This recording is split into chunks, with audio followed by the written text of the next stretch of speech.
찬송가 317장을 부르시겠습니다. 317장입니다. 내 주 예수 주신 은혜 한없건만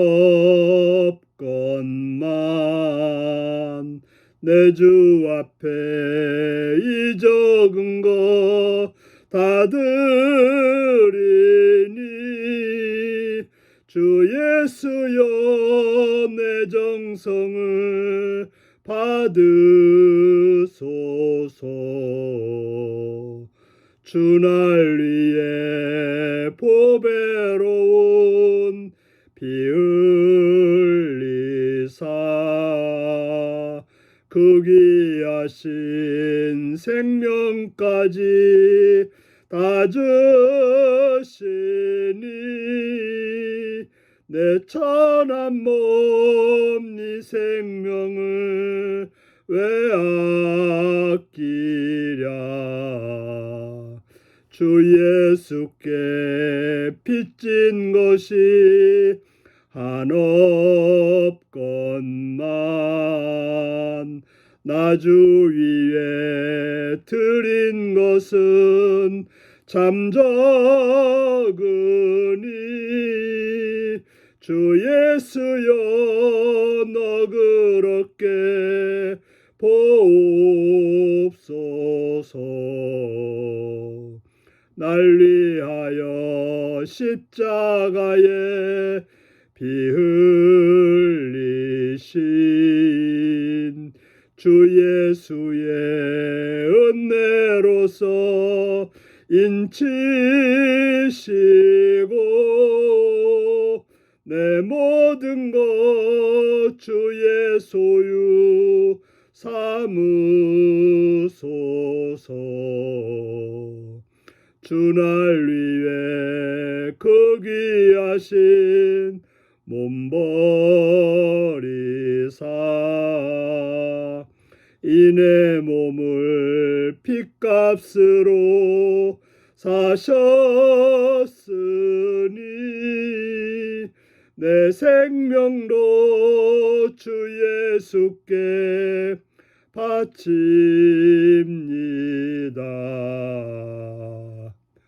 아멘. 이 시간 우리에게 주신 하나님 말씀은 누가복음 21장 1절에서 9절까지 말씀입니다. 누가복음 21장 1절에서 9절입니다.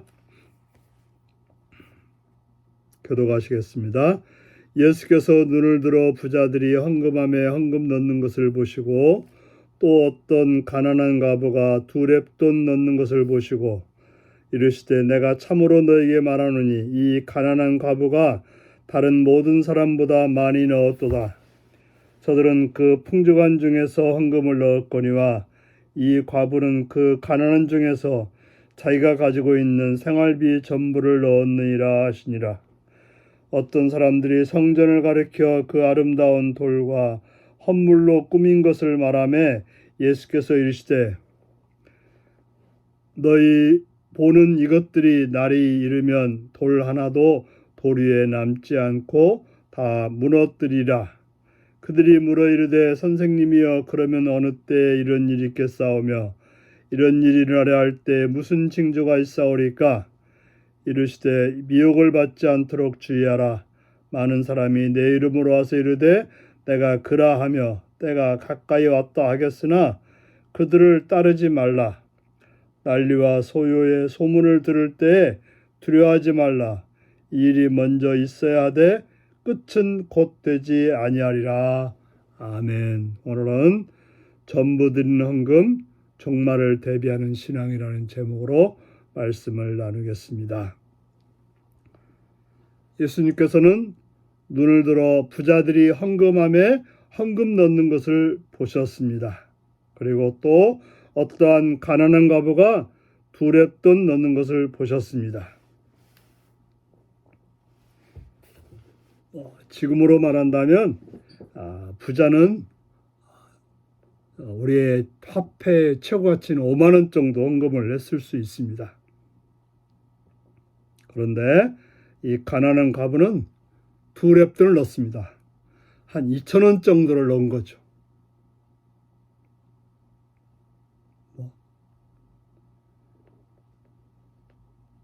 비교가 안 되죠. 5만 원과 2,000원.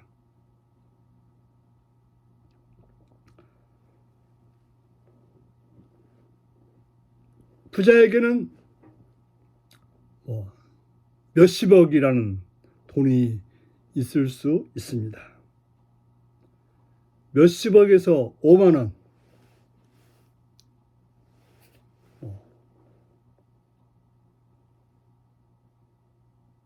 큰 강물에서 한 바가지의 물을 퍼 올린다고 달라질 바가 없겠죠.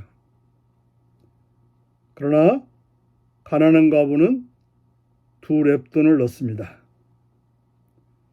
그가 사용할 수 있는 돈 전부를 넣은 것입니다.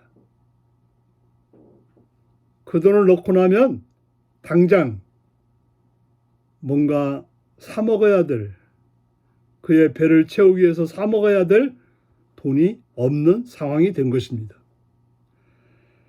바로 과부는 자기가 쓸 수 있는 돈 전부를 넣은 것이고, 부자는 쓸 수 있는 돈 많은 것 중에 일부를, 조금을 넣었을 뿐인 것입니다.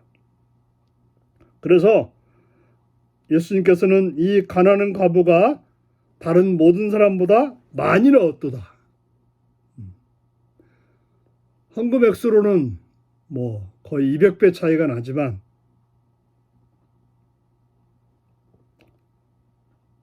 실제적으로는 이 과부가 넣은 헌금이 훨씬 많다고 말하고 있습니다.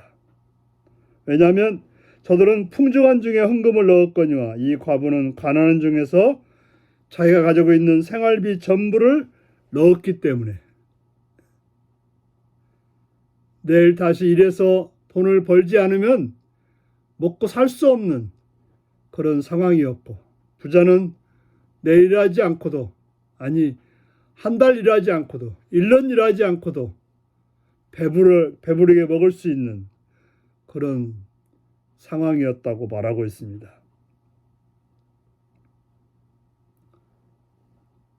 바로 하나님께 우리가 물질을 드리는 것, 헌금 액수가 비교될 수 있는 게 아니라 내가 가지고 있는 것에 얼마를 주 앞에 드렸는가, 이것이 중요한 것입니다. 항상 헌금은 내가 가진 것에 비례해서 헌금을 해야 되는 것입니다. 남들이 10,000원 하니까 나도 10,000원 하는 것이 아니라, 남들이 10만 원 하니까 나도 10만 원 하는 것이 아니라, 내가 받은 것이 어느 정도인지 살펴서 헌금하는 것, 이게 바로 바른 헌금의 태도인 것입니다.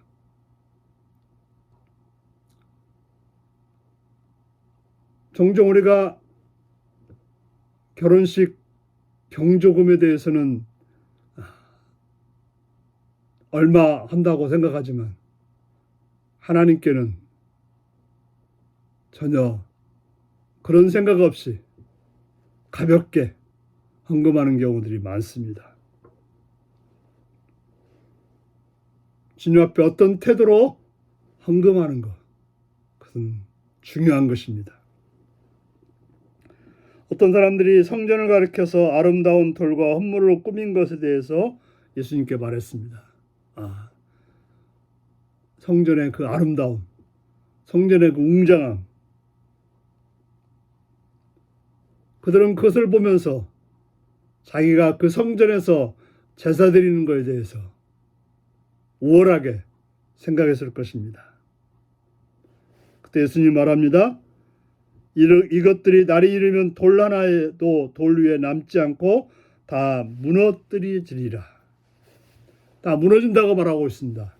성전을 통해서 이루어지는 신앙은 사라진다라고 말하고 있습니다.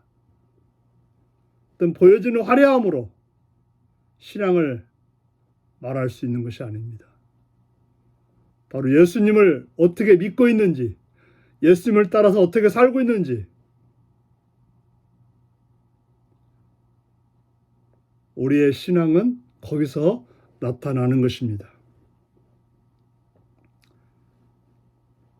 바로 종말의 때 우리가 헌금을 얼마 했는지, 뭐 어떤 헌신을 했는지 그게 중요한 것이 아니라 예수님을 어떻게 믿고 어떻게 따랐는지, 그것이 가장 중요한 것이 될 것입니다. 마지막 때가 온다고 말합니다.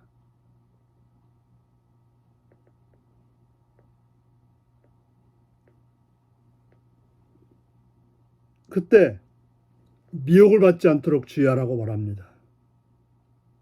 예수님이 여기 있다 저기 있다 할 때 거기에 따라가지 말라고 말합니다.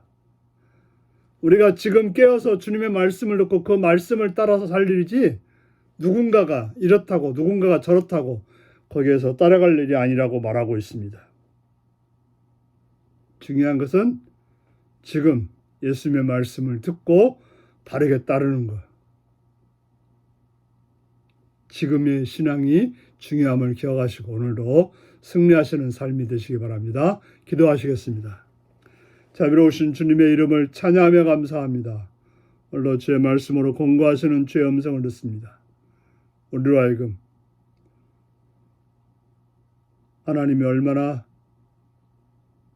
귀중하신 분임을 내 삶을 통해서, 또 내 언급을 통해서, 내 행동을 통해서 바르게 드러낼 수 있는 복된 삶이 되게 하여 주옵소서. 예수님의 이름으로 기도하옵나이다. 아멘.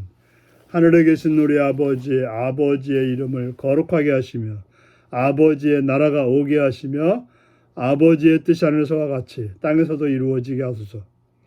오늘 우리에게 일용할 양식을 주시고 우리가 우리에게 잘못한 사람을 용서하여 준 것 같이 우리 죄를 용서하여 주시고 우리를 시험에 빠지지 않게 하시고 악에서 구하소서.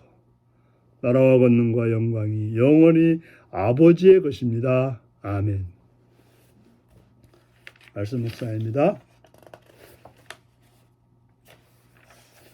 예수님은 부자들의 헌금과 한 과부의 헌금을 어떻게 평가하셨나요? 주님은 나의 헌금 생활을 어떻게 보실까요? 아름다운 예루살렘 성전을 두고 사람들의 생각과 예수님의 생각은 어떻게 달랐나요? 화려함 뒤에 감춰진 죄악을 분별하는 지혜가 내게 있나요? 오늘 이 말씀 묵상하며 주 안에서 복된 자로 살아가시는 성도님들이 되시기 바랍니다. 샬롬.